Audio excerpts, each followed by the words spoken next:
Hey guys, how's it going? Hope you're doing well. So a couple years ago, when I was in New York City, in my co-working space where I rented an office, inside that co-working space was a coding boot camp, which happened to be on my floor by coincidence. So every few months, I would meet a couple dozen new sort of wannabe coders, people who wanted to break into the coding industry. And then towards the end of that 3-month period, they would look for jobs. Most of them would end up finding jobs, and then it would start all over again for another 3-month cohort.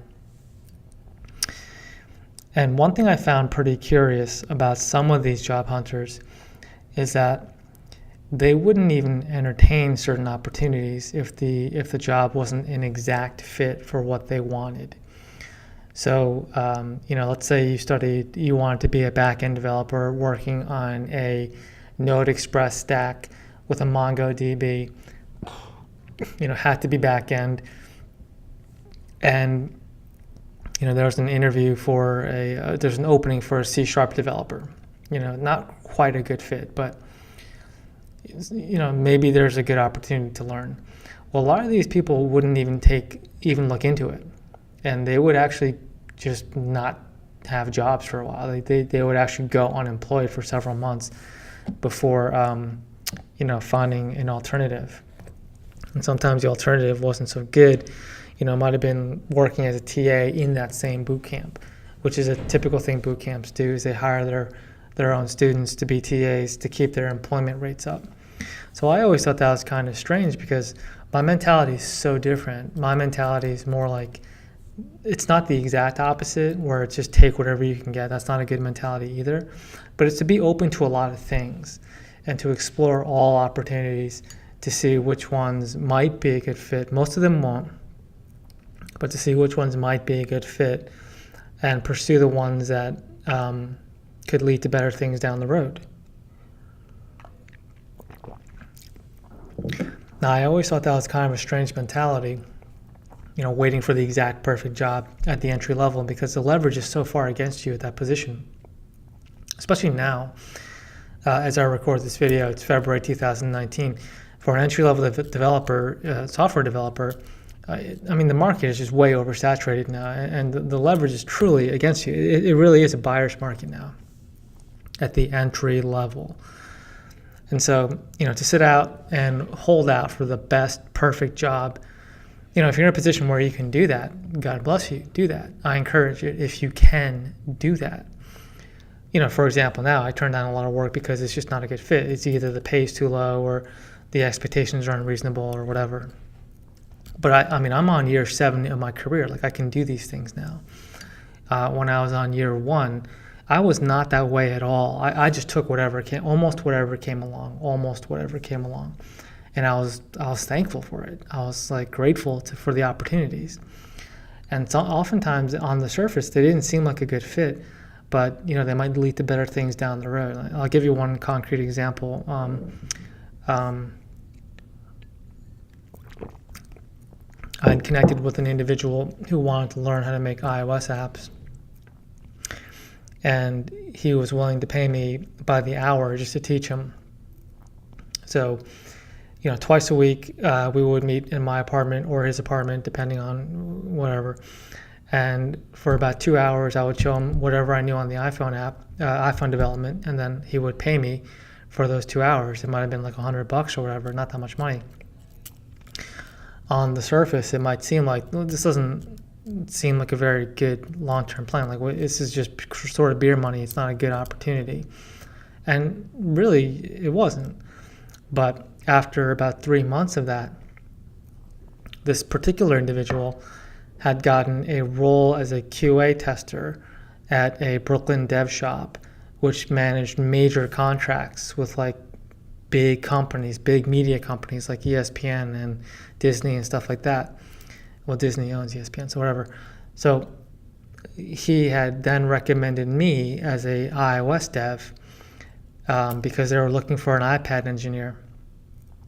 And then based on the strength of that recommendation, pretty much I got the job. And that really kickstarted my career. That really got me going, because that particular role put me on a path to meet more and more good clients and get better work, get better exposure, and get better, just get better at my craft, really get better as an engineer. So, opportunity A led to opportunity B. And I just sort of parlayed one into the other. Now, they didn't all work out that way. In fact, most of them didn't. Most of them were dead ends that kind of just went nowhere, and I understand that. But it's not like I could predict which one's going to go which way. I probably could better now, but at the time I really couldn't. And so I just sort of took whatever I felt was a decent shot at moving on to something better. So I always thought that was kind of a strange mentality amongst junior devs, to just sort of sit out and wait for the perfect job. I see a lot of that amongst college students today too, where if they study one thing and they can't get a good job in that particular field, they just don't take any job, which is really kind of it's not a really good mentality, especially in today's market. So, another example, a more abstract example might be like, I'm just looking at my notes right here. So, you might be a back-end developer, or you might want to become a back-end developer, but all you see on certain job boards are front-end roles, and so you just completely ignore those. It's really not that. Again, that's really not the right mentality. What you want to be looking for are roles that could eventually evolve into your ideal job. Maybe they won't start out that way. In fact, they almost certainly will not. But maybe down the road, they can evolve into what you consider your ideal job. So, sticking with that particular example, you might start out with a front-end gig, just doing some basic JavaScript, jQuery, Bootstrap, nothing crazy, and at the entry level, and then you might be doing that for 6 months.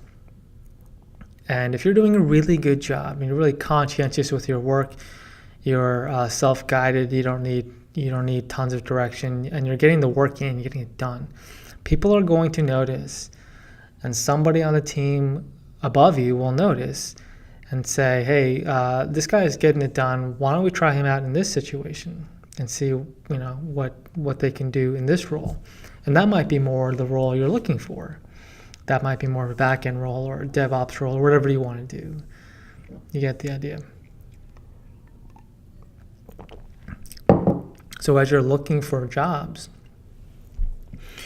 finding the perfect job at the entry level, especially today, it's going to be very, very difficult. You really just shouldn't count on it. The market is way oversaturated. And unless you're just a super prodigy, building rocket ships and stuff like that, it's just not going to happen at the entry level. What you should be looking for are positions that can eventually evolve into your ideal role, and see if there's a clear pathway to becoming the type of developer you want to be. So again, sticking with that front end example, well, you probably realize by now a lot of the front end stuff is kind of morphing together with the back end. You got JavaScript on the front, JavaScript on the back. You've got React on the front, but a lot of server-side rendering on the back end, whatever. So, maybe you can get an entry-level role on like a React dev team. And if you do a really kick-ass job on that, they might want to put you on some stuff on the back end if it's a Node Express application, right? So it can eventually morph into the kind of role you want. That's not going to apply to every job opening out there. For example, if there's an opening for like a developer, entry-level developer in a PHP/WordPress shop, and like that's all I do is just like spit out, WordPress templates for small businesses and local businesses. That's probably never going to become the kind of job you want to do if you want to be a full-stack engineer. If you want to eventually move on to full-stack React, Redux, whatever, that'll probably never happen in that particular company. So you still have to use your discretion. But to write off most entry-level jobs just because they don't already fit your actual idea of an ideal job is really foolhardy, in my opinion. And it's getting more and more so because the market at the entry level is already saturated, and it's only getting worse. So take that for what it's worth. Another thing worth understanding is that you want to be in a position with the right people. So as you're looking at jobs and roles, it's not so much the role as it is the people you're going to be working with, and that's on several levels. With the right people, you're going to accelerate your learning. You're just going to learn a lot more. Your skills will level up much, much, much faster. So going back to my original example of the Brooklyn dev shop, I got lucky with that because of my client recommended me. And to this day, that's the strongest dev team I've worked with in my entire career. And I just learned so much in that 6-7 month period. I learned more in that amount of time than in the preceding 2 years. And then sort of having their stamp of approval made it much easier for me to move on to other assignments, other gigs. Kind of gave me that social proof that I needed with other dev shops and startups and whatnot. And I got just better and better roles as a result of it. So a lot of that was just based on who I was working with in that particular situation. So you want to take that under advisement too. You want to really think about who are the people that you'll be working with and working for. And are any of those people doing what you eventually want to do? And if that's the case, then that's a good situation to be in. You really want to evaluate it along those lines, more so than how's the job, how much vacation do I get, how much do I get paid, stuff like that. At the entry level, you really don't want to think that way. It's very distasteful to think that way at the entry level. You're not in a position to make those kinds of demands, unless you are. Unless you're just a genius. And again, there are people who can do that. But you got to ask yourself, are you one of those people? Maybe you are, maybe you're not. But I'll tell you this much, I wasn't. I didn't have that kind of leverage. I couldn't throw my weight around as an entry-level dev. I had to take what I was given, and a lot of it was just crap. I took a lot of shit work, a lot. And these are things I don't really get into because I don't really think people are interested in it. But I think people don't understand how much shit work I did. Just shit work. Contracts that suck. Some of them just didn't even pay. Checks that bounced. Most of them just went nowhere. Companies going nowhere. Just startups that crash and burn. Just shit work. But then every now and then I would find a good one, and that would just level me up right away. Just go from level 1 to level 10, just right away, because I landed in a good spot. And then I don't really do those shit jobs anymore. That whole phase lasted about 1.5 years, I would say. But that 1.5 years was difficult. It was difficult. I did a lot of I'm not going to get into it. You get the idea. But again, I think what people tend not to acknowledge or understand is just how much of that I did, just how much shit I had to do. And at the time, I was like happy to do it. I was like, yeah, great, give me more. Like I want more. Just I want to get better. I want to find more opportunities. I want to see what I have to do to get that next level. And I think in my last video, my first job video, that wasn't a shit job, but it was a situation that really kind of, kind of fell on my head. Like I didn't handle it well. So it was a learning experience. I got much better as a result. That Brooklyn dev shop came a few months after that. So, I was able to recover and pick up okay, and then I was able to just move on to the next thing. So anyway, going back to my original point, don't focus so much on whether or not a particular job is like the perfect job for you. it's understand that at the entry level, things are getting harder and harder and harder. And your leverage as a developer is getting worse and worse and worse. It is not 2012. It is not 2013. It's 2019.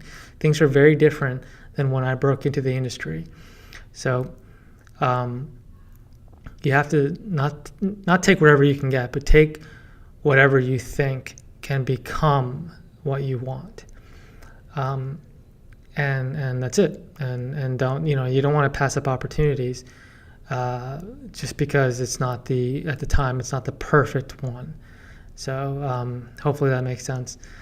So yeah, that's it. Hopefully that gives you something to work off of. And let me know if you have any questions. See you next video.